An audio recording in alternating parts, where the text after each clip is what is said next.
Sa pagpapatuloy ng malawakang kampanya laban sa illegal na droga ng Police Regional Office Cordillera Administrative Region of Procar ay naaresto ang 2 drug personalities at nakumpiska ang nasa 581,344 na halaga ng illegal na droga sa mga operasyong isinagawa sa probinsya ng Abra at Benguet nito lamang 14 ng Setyembre taong kasalukuyan. Sa Abra, 2 lalaki, edad 32 at 39 na parehong naitala bilang street-level individuals ang naaresto sa isinagawang bypass operation ng mga operatiba mula sa San Juan Municipal Police Station at Provincial Drug Enforcement Unit of PDEO at ang Provincial Intelligence Unit ng Abra Police Provincial Office kasamang Regional Mobile Force Battalion 15 at Regional Intelligence Division ng Procar at ang Regional Intelligence Unit 14 at Special Operations Unit ng Cordillera sa Barangay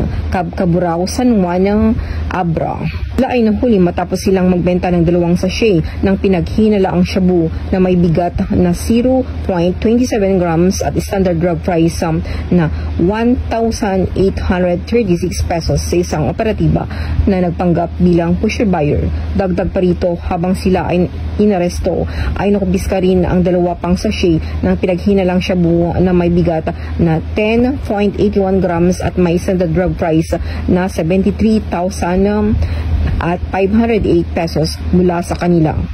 Ang mga suspek at nakumpiskang ebidensya ay dinala sa kustodiya ng San Juan MPS para sa dokumentasyon at wastong disposisyon. Ang mga suspek ay nahaharap sa kasong paglabag sa Republic Act 9165 o Comprehensive Dangerous Drugs Act of 2002.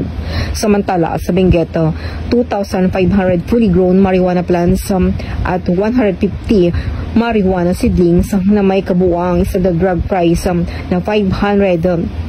6,000 pesos ang nadiskubre na sa marijuana eradication operations na inilunsad sa Barangay Kayapa, Bacon at Barangay Takadang, Kibungan, Benguet.